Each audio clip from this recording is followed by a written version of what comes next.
I could go through these real quick, though, just so it's on the record, I suppose.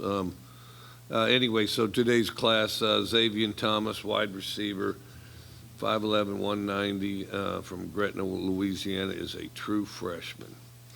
Jordan Mosley, wide receiver, 6 feet 190, in Mobile, Alabama, transferred to us from Northwestern. He's a redshirt freshman, has 4 years left.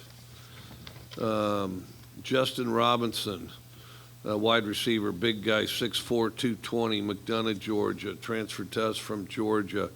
He's a sophomore and has 4 years left. Jackie Matthews, cornerback, 5'10", 189, from Birmingham, transferred to us from West Virginia, and he's a senior and has 1 year left. Marcus Banks, cornerback, Houston, Texas, transferred to us from the University of Alabama. He's a senior but has 2 years of eligibility left.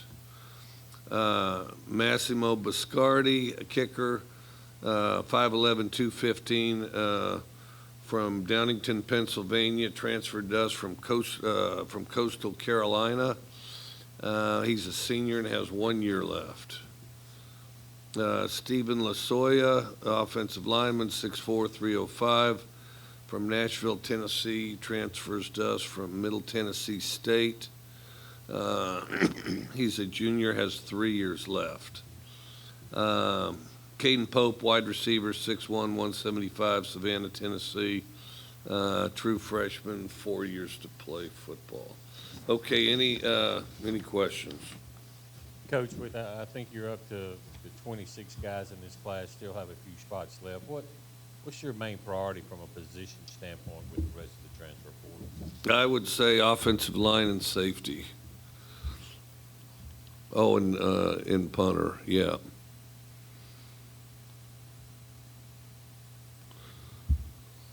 Coach, when you got here, you mentioned needing to kind of add numbers and upgrade the wide receiver room.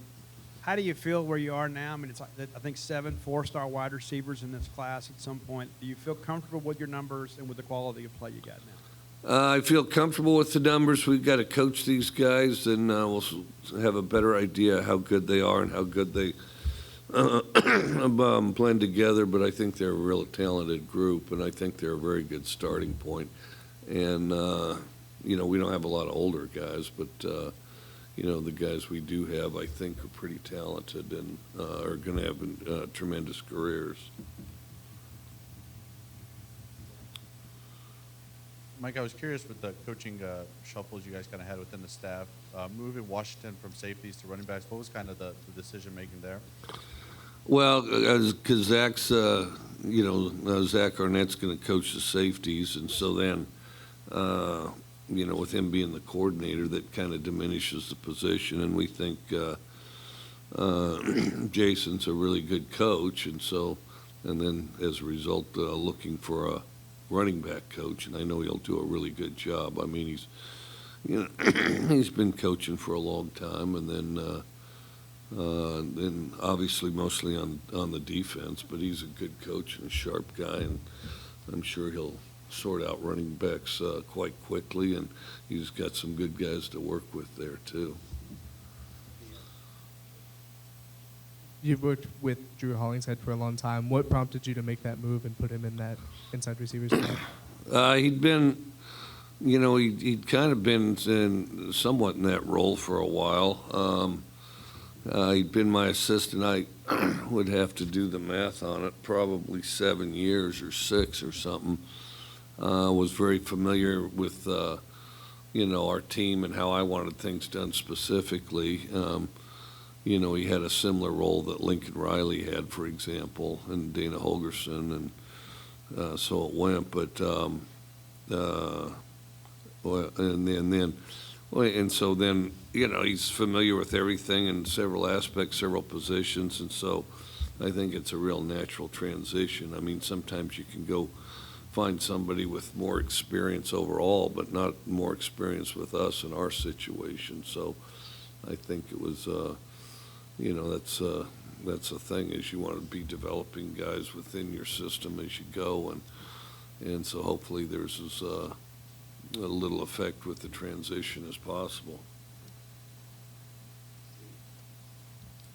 Coach, you guys revamped your specialist room in many respects, bringing in Massimo Biscardi. I know as a scholarship guy, obviously the kicking woes are well documented. How do you feel about this group of guys you were able to get in?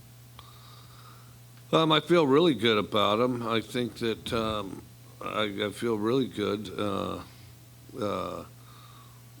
I think that we're not done yet. And it's because right now the dust hadn't all settled on this business of going to portals, being immediately eligible, and all the things that go along with that. But what we are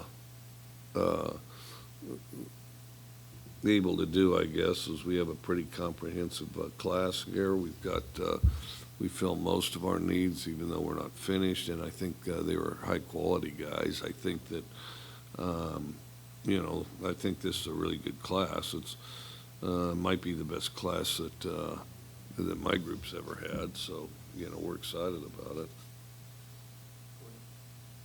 Coach, how has the transfer portal in the NLI era or NIL era impacted you, and what sort of changes have you had to make for that? I haven't made too many changes. Of course, I don't think it's all really taken hold. I think they're still in a transitional period. I'm curious what unfolds. Occasionally there's some people out there that, talk about this, that, and the other thing, and, I think a lot of that's really quite exaggerated. We just went out and recruited, and as we made relationships with players, then we signed them. Coach, I know you won't get the guys in practice drills for spring for several more weeks, but how have the newcomers made that transition as far as the transfers and the early high school graduates? How have they done so far? Well, we just barely started. Pretty good. We were having a real enthusiastic off season. Guys are flying around. We're kind of in the, we're just sort of coming out of the conditioning phase. I mean, after, sitting and you start the winter off season, and not everybody does it this way, but an awful lot of teams do. You start out kind of creating an endurance base so that, you have a higher work capacity going. And so they've been doing that conditioning stuff, starting to come out of that, working more towards speed and power stuff. And then, of course, we've organized our off-season competitions and things like that, so to keep everybody engaged and competing. So, but at this point, it's going real good. What the hell's that? I know you guys as coaches can't really pitch this to recruits and players coming in, but with the way NIL has kind of shaken up the past few months, have you noticed it be a little bit more difficult maybe if other schools have groups outside that are influencing some decisions more than other schools? I'm sure it can be, and and it might evolve that way, but it hasn't had a lot of impact with us. You took Matt Brock off special teams, moved Eric Mealy there. What did you think of the job Eric did at special teams coordinator at Wazoo, and how do you think he can do here? I thought he did good. I thought I thought he did good. I thought because he steadily improved every year at Washington State, and then of course Matt was kind of a specialist on that. Matt's a very good coach, and and Matt's guys did a good job, and we got better and better as a team overall. The longer we were at Washington State. So, but Eric's got a lot of experience in that area, and the kickers and punters have always played quite well for him. And then Matt wanted to get on defense so he could fully focus on defense, and because trying to do both, you're kind of split and torn both ways, and it's actually a bigger job than most normal humans can do, and so now he's fully focused on special teams, and I think that's a very positive thing. And he does a really good job recruiting, and I think it allows, just more clarity and, one of our best recruiting resources to go out there and be even more. Coach, we're seeing a greater percentage of players sign in December. I think last year you added 1 signee and, 2 officially today, but we're seeing less and less players available in the Power 5 level available for February signing. Do we need 2 signing periods, and what are your thoughts about the early signing period? I don't know. There's been so much happen with this signing periods, NILs and portals and everything that I think it's fair to say it's a mess. I think that at some point we're going to have to sort it out so it's not, just a series of, explosions all over the place as far as recruiting goes. They used to start out saying, well, we're going to do this because then, you don't have to be at it all year. Well, now they've ensured that you're at it all year, so, yeah, I mean, and I think some of it is these, the guys that make the rules, they just can't resist changing rules, I mean, so, so right now we're in the middle of, in a lot of cases, the recruiting version of the halo rule. Remember the halo rule for punts? I mean, one of the worst rules ever contrived.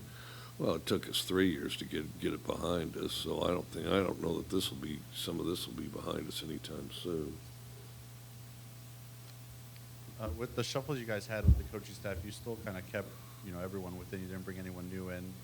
How beneficial, I guess, is that in recruiting that, you only had one coach really leave and you're able to keep a consistent staff through your 3rd season now?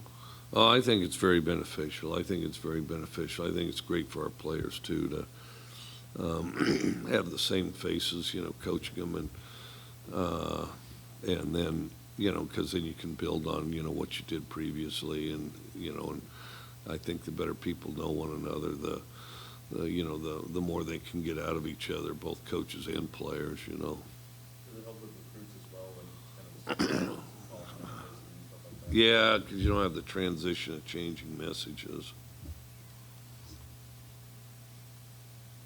Coach, you mentioned having these multiple recruiting press conferences throughout the year, and at the end of spring, there'll be another batch of players that go into the portal, and you guys have a couple of grants available to work with. Do you think that's probably the way to handle things nowadays, that you want to save a scholarship or 2? And if so, how do you see? Do you think that's sustainable? We've always saved a couple, tried to save like 1 or 2, not always successfully, but tried to save 1 or 2, just for what happens after spring. But the other thing is,